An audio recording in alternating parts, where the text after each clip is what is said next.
આજે આપણે એક અલગ જ પાક બનાવીશું.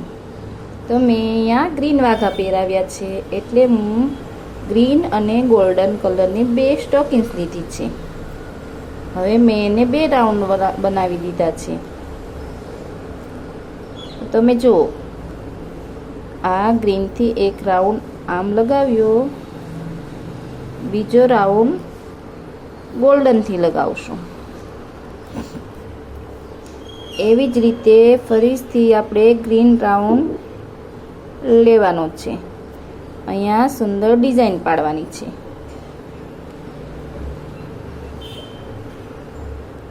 જુઓ, આ રીતે કરી દીધું.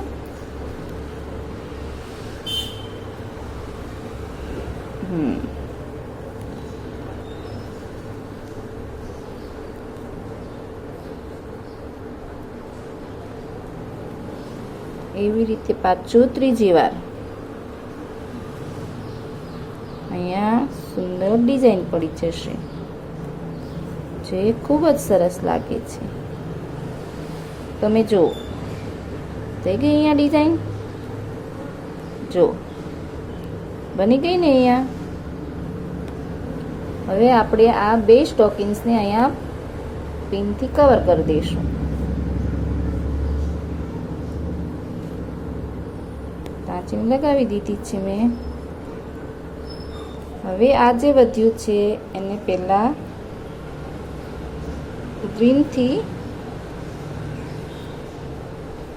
ગ્રીનના વળ ચડાવી દીધા. હવે પછી એને ગોલ્ડનના પણ સેમ એવી જ રીતે હું બીજી વાર વળ ચડાવીશ.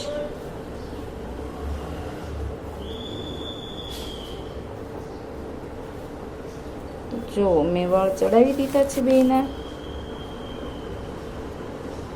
હવે બેને આ રીતે હાથની મદદથી એકાબીજાને આવી રીતના વળ ચડાવશું.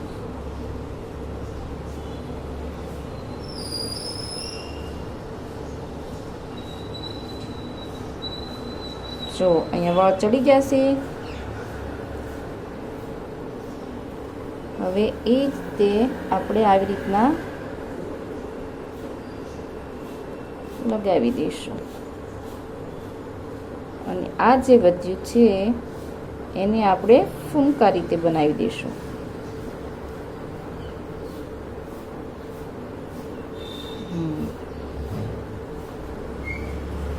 અહીંયા હું ટાચણીએથી પાછું કવર કરું છું.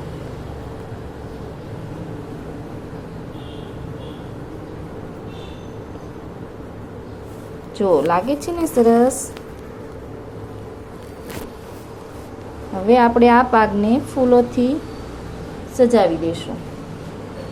પતરા અને ફૂલો લગાવવાના છે અહીંયા. બરાબર છે. તો આ છે ફૂલ. એ આપણે આ રીતે અહીંયા લગાવશું.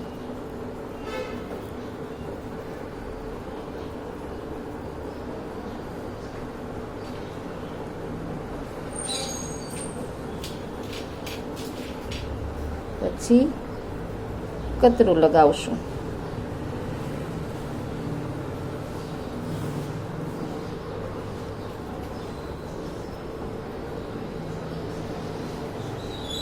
અહીંયા મેં ગોલ્ડન કલરનું કતરું લગાવ્યું છે. હવે ગ્રીન કલર.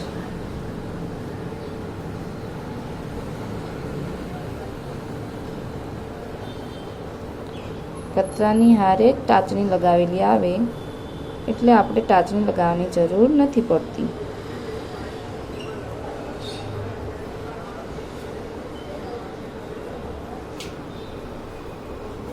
હવે આ છે મોતીનો લચ્છો. એને હું અહીંયા ટાચણીની મદદથી લગાવીશ.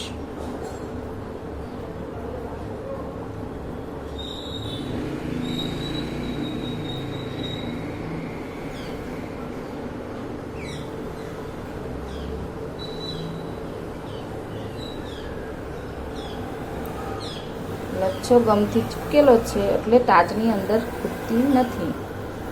જો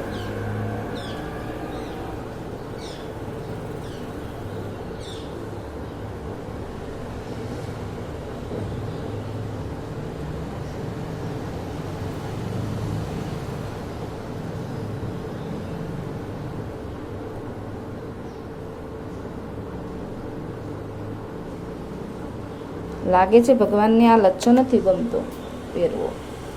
કોઈ વાંધો નહીં, આપણે કતરું લગાવી દેવી.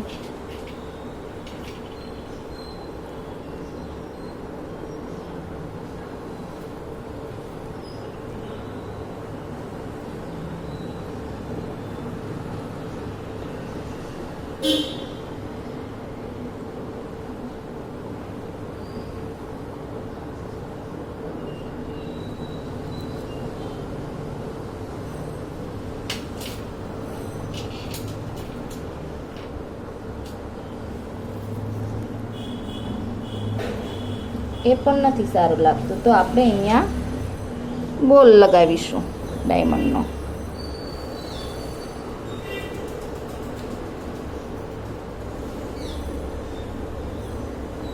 આની ટાચની જાડી આવે તો સ્ટોકિંગ્સમાં લાગતા વાર લાગે, થોડી ધીમે ધીમે લગાવવાની હોય.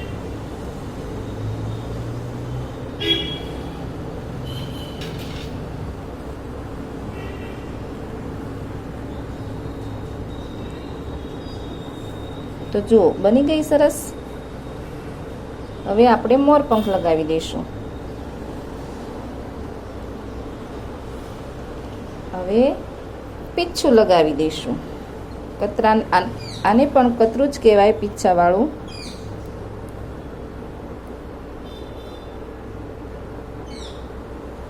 તો જુઓ ભક્તો, બની ગઈ ને સરસ મજાની પાગ.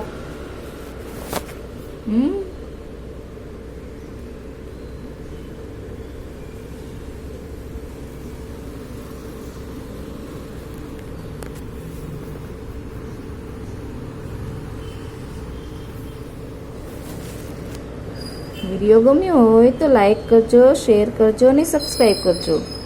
કમેન્ટમાં રાધે રાધે જરૂર લખજો. તો ચાલો ભક્તો, રાધે રાધે.